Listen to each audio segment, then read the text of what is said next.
Сәлем достар, қалайсыздар? Бүгін менің рецептім осындай шоколадный пирог. Біз балдарымызбен оны барни деп атап қойғанбыз. Өте жұмсақ, дәмді болып шығады. Ал рецептімді қарсы алыңыздар.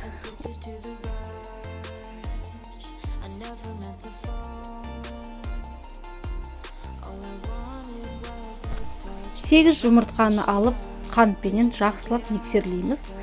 Видеоның астына рецепті қалдырып кеттім, достар. Жақсылап араластырып 5 минуттай араластырамыз.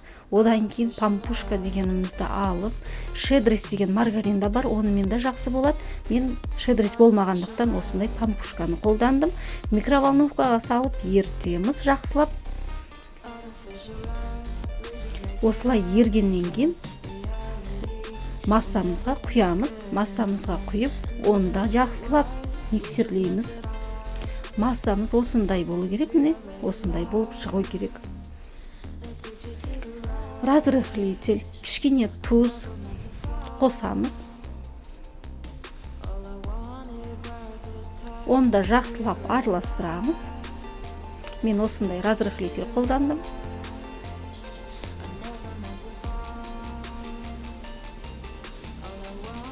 Сосын осындай какао керек.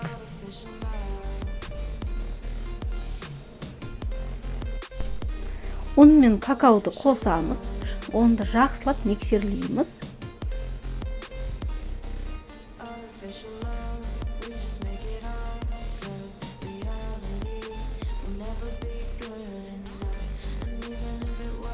Массамыз қатты қою болмау керек, осындай сұйықтау болса жақсы болады.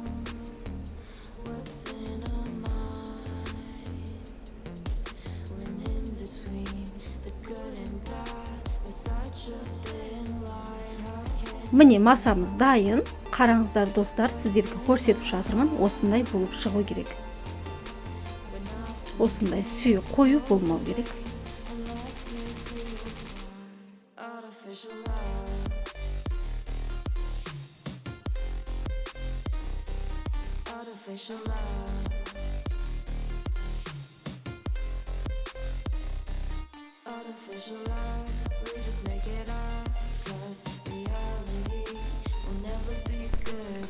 Противенімізді алып духовкадан осылай майлап шығамыз теп-тегістеп. Сосын болған дайын массамызды листқа құямыз. Құйғаннан кейін листтен жарты болу керек. Одан аз болса, бисквитіңіз көтерілмей қалады дұрыстап. Сол үшін осылай көрсетіп тұрмын. Көтерілгенде жақсылап көтерілу керек. Одан да көп болса жақсы болады еді.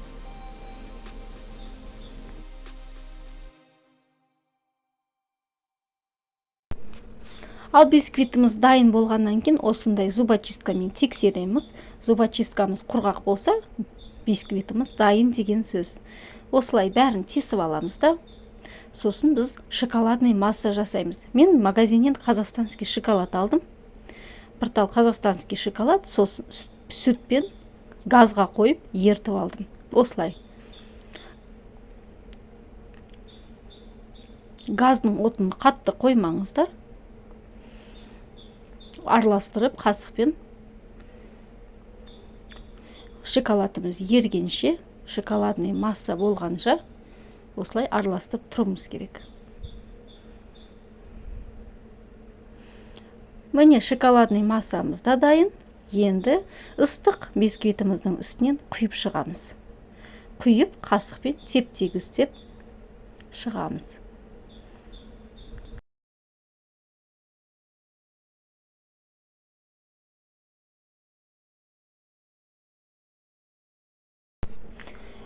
Кішкене сүт аз болса, кішкене құйып қайтадан араластырсаңыздар болады. Мен кішкене қостым сүт, 1 столовый ложка. Массам бисквитіміздің үстінен құйып, міне осылай қып теп-тегістейміз. Ал достар, бисквитіміз дайын. Қойып қоямыз. Пока сіңіп, шоколадымыз бәрі өзіне келгенше 1 сағатқа қойып қоямыз.